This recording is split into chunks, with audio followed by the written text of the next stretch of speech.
আসসালামু আলাইকুম বন্ধুরা। এখন বাজারে প্রচুর লিচু পাওয়া যাচ্ছে, আর এই লিচু দিয়ে তোমরা অসাধারণ স্বাদের ঠান্ডা ঠান্ডা এই পুডিং বা ডেজার্টটি তৈরি করে নিতে পারো।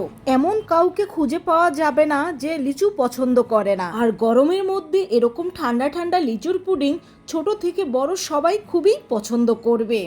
তো প্রথমে এখানে আমরা কিছু লিচু নিয়ে নিয়েছি, তবে এই লিচুগুলো সব আমাদের লাগবে না। এখান থেকে আমি অর্ধেকটা লিচু নিয়ে নেব। এখন একটা একটা লিচু নিয়ে এর খোসাগুলো আমি ছাড়িয়ে নেব এবং এর মধ্যেকার যে বিচিটা রয়েছে সেই বিচিটাও আমি ফেলে দেব। তো সব লিচুর আমি খোসা ও বিচি ছাড়িয়ে নিয়েছি। এখন এই লিচুগুলোকে আমি ব্লেন্ডারে ব্লেন্ড করে নেব। তো ব্লেন্ডার জারের মধ্যে আমি সব লিচুগুলো দিয়ে দিয়েছি। এখন এর মধ্যে আমি দিয়ে দেব মাত্র 2 টেবিল চামচ পরিমাণ পানি। যেহেতু লিচুর মধ্যে প্রচুর পানি থাকে তাই এখানে বেশি পানি দেওয়ার প্রয়োজন নেই। তো আমাদের লিচুটা ব্লেন্ড করা হয়ে গিয়েছে। তো দেখো, ব্লেন্ড করার পর লিচুটা ঠিক এরকম হয়েছে। এখন এই লিচুর জুসটাকে আমি ভালোভাবে ছেঁকে নেব। তো একটা ছাঁকনির সাহায্যে আমি এই লিচুর জুসটাকে ভালোভাবে ছেঁকে নিচ্ছি। তো এটাকে ভালোভাবে ছেঁকে নেওয়ার পরে এখন এর মধ্যে যে এই অবশিষ্ট অংশগুলো রয়েছে এটাকে আমি আবার ব্লেন্ডার জারের মধ্যে দিয়ে দেব এবং 1 টেবিল চামচ পরিমাণ পানি দিয়ে এটাকে আবার ব্লেন্ড করে নেব, যাতে লিচুর মধ্যে যেটুকু পরিমাণ জুস রয়েছে সবটুকু আমরা পেতে পারি। এখন এটাকে আমি আবার ব্লেন্ড করে নিচ্ছি। তো ব্লেন্ড করা হয়ে গেলে এটাকে আবার আমরা ভালোভাবে ছেঁকে নেব। আর এখানে আমাদের প্রায় 2 কাপের কাছাকাছি লিচুর জুসটা হয়েছিল। তো সব ছেঁকে নেওয়া আমাদের হয়ে গিয়েছে। এখন এখানে আমি নিয়ে নিচ্ছি 1 টেবিল চামচ পরিমাণ আগার আগার পাউডার।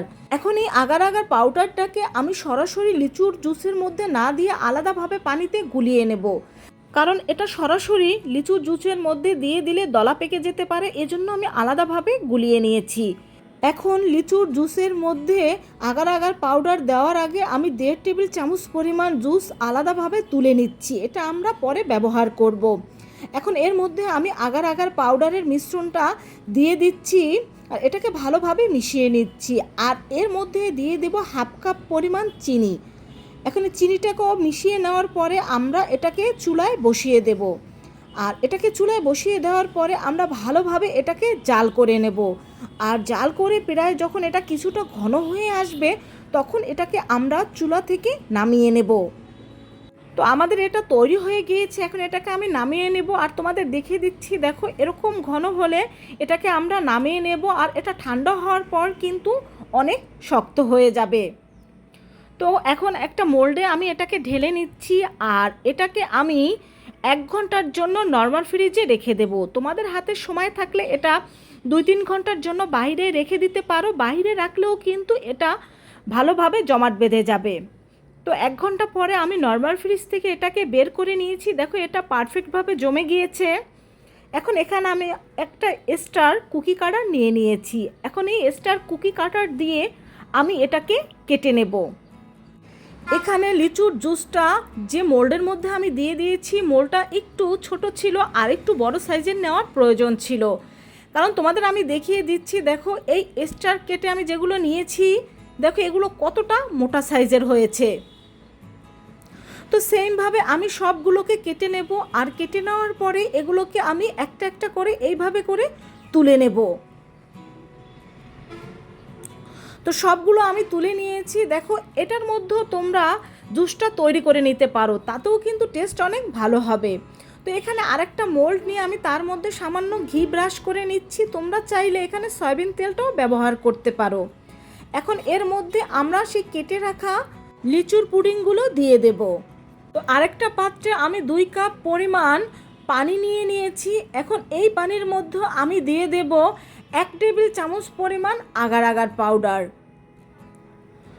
তো এটাকে পানির সাথে ভালোভাবে মিশিয়ে নেওয়ার পর আমি দিয়ে দেব 1 কাপ পরিমাণ চিনি। এখন এই চিনিটাকে আমি ভালোভাবে মিশিয়ে নিচ্ছি আর দিয়ে দিচ্ছি যেই লিচুর জুসটা আমরা তুলে রেখেছিলাম সেই লিচুর জুসটা। এখন এটাকেও আমরা লিচুর জুসটা যেভাবে জাল করে ঘন করে নিয়েছিলাম এটাকে ঠিক একইভাবে জাল করে ঘন করে নিতে হবে। তো এটা আমাদের ঘন হয়ে গিয়েছে, দেখতেই পাচ্ছ জাল করে ঘন করে নিয়েছি। এখন এটাকে আমি চুলা থেকে নামিয়ে নেব। চুলা থেকে নামিয়ে আমরা যে মোল্ডের মধ্যে লিচুর পুডিংগুলো রেখে দিয়েছিলাম সেটার মধ্যে এটাকে আমরা দিয়ে দেব।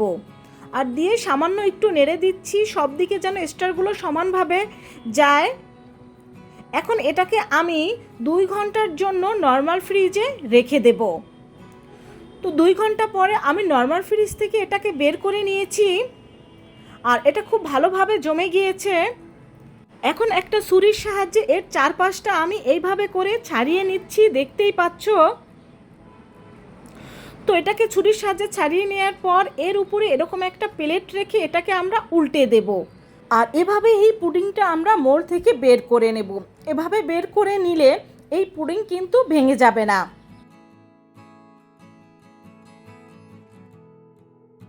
তো বন্ধুরা, দেখতেই পাচ্ছ আমাদের পুডিংটা কত পারফেক্টভাবে তৈরি হয়ে গিয়েছে আর এটা দেখতে কতটা লোভনীয় হয়েছে। তোমরাও এরকম এই লিচুর সিজনে এইভাবে পুডিংটা তৈরি করে নিতে পারো।